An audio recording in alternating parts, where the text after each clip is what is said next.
अस्सलामुअलैकुम फ्रेंड्स, मैं हूं हसन बिलाल और आप देख रहे हैं किचन विद हसन। मैं हाजिर हूं आपकी खिदमत में एक न्यू रेसिपी के साथ। आज मैं लेके आया हूं आपके लिए बीफ पुलाव की बहुत ही मज़ेदार और बहुत ही शानदार रेसिपी।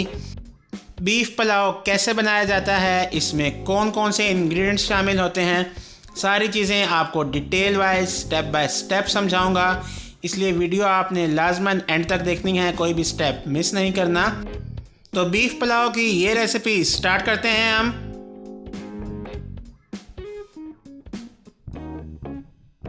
बिस्मिल्लाहिर्रहमानिर्रहीम। सबसे पहले ले लेंगे हम एक बड़ा सा तसला और उसमें शामिल करेंगे 4 चम्मच ऑयल के। उसके बाद इसमें शामिल कर देंगे प्याज, तकरीबन 4 अदद स्लाइस में कट की हुई। प्याज़ों को आपने बहुत ही अच्छा सा सौते करना है, बहुत अच्छा सा इसके ऊपर गोल्डन कलर हमने लेके आना है। इसको अच्छा सा हम फ्राई कर लेंगे। साथ ही इसमें हम शामिल कर देंगे गरम मसाला, जिसमें तेज़ पत्ता है, दालचीनी है, उसके बाद इसमें काली मिर्चें हैं और ज़ीरा है। इसको शामिल करने के बाद अच्छी तरह इसको भी आपने सौते कर लेना है, साथ साथ अच्छी तरह मिक्स कर लेना है। प्याज हमारे अच्छी तरह फ्राई हो रहे हैं, अच्छी तरह सौते हो रहे हैं। चम्मच आपने इसमें साथ साथ हिलाते रहना है, क्योंकि प्याज़ों को फ्राई होने में थोड़ा सा टाइम लगता है। साथ ही इसमें अब हम शामिल कर देंगे अदरक लहसुन का पेस्ट, तकरीबन 1 चम्मच।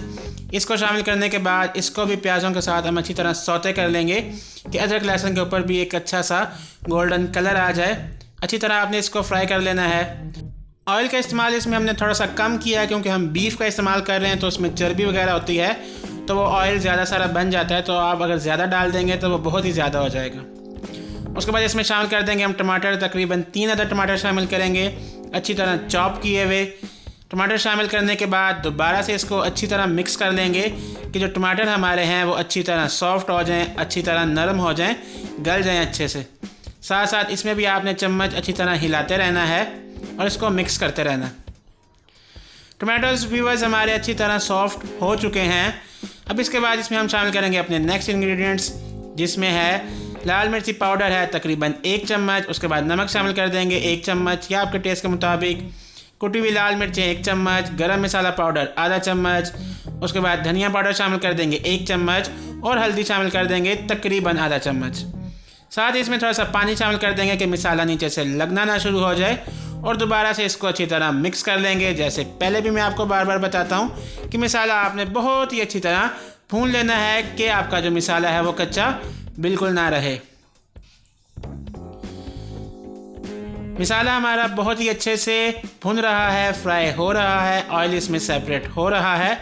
अब हम इसमें शामिल कर देंगे बीफ। तकरीबन 1 किलो बीफ मिक्स बोटी है, इसमें बीफ की बोटियां भी हैं और साथ इसमें हड्डी भी शामिल है। मिक्स बोटी आपने इसमें शामिल करनी है, जिससे एक बहुत ही अच्छा सा टेक्सचर आएगा, अच्छा सा फ्लेवर आएगा, क्योंकि जो बीफ की हड्डियाँ होती हैं उसमें बहुत मज़ेदार जो है वो फ्लेवर होता है। तो वो आप इसमें लाजमन शामिल कीजिएगा पुलाव में, उससे बहुत अच्छा सा फ्लेवर आ जाता है।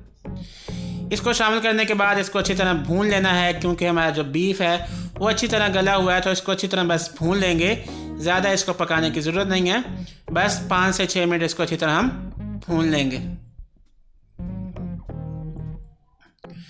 भूनने के बाद इसमें हम शामिल कर देंगे बीफ की यखनी, तकरीबन 2 कप के करीब इसमें यखनी शामिल कर दी है। उसके बाद तकरीबन 1 कप इसमें पानी शामिल कर देंगे, क्योंकि हमारे पास जो यखनी थी वो थोड़ी सी कम थी चावलों के मुकाबले में।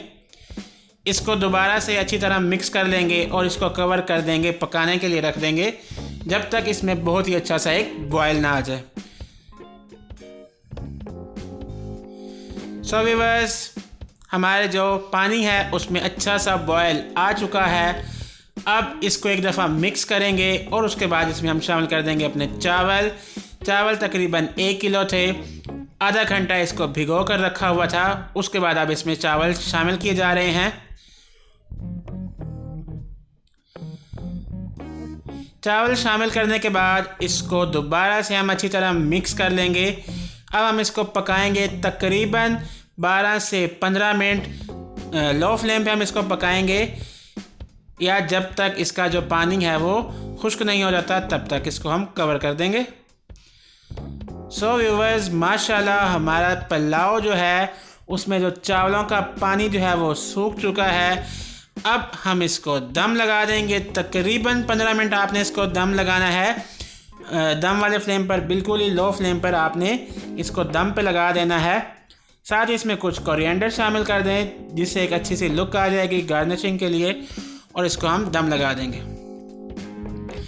सो व्यूअर्स, माशाल्लाह हमारा जो बीफ यखनी पुलाव है वो पक कर तैयार हो चुका है।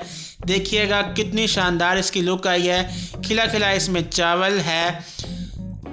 ये बहुत ही मज़ेदार रेसिपी बनती है, आप लाजमन इसको एक दफ़ा ट्राई कीजिएगा, आपको बहुत ही अच्छा लगेगा। बहुत ही मज़ेदार इसका फ्लेवर होता है। अगर आपको ये रेसिपी अच्छी लगी है तो हमारी वीडियो को लाइक और शेयर लाजमन कर दीजिएगा, और साथ साथ हमारे चैनल को भी लाजमन सब्सक्राइब कर दीजिएगा। मैं मिलूँगा आपसे नेक्स्ट वीडियो में एक न्यू रेसिपी के साथ। तब तक अपना और अपने प्यारों का ख्याल रखिएगा, और मुझे दुआ में लाजमन याद रखिएगा। अल्लाह हाफिज़।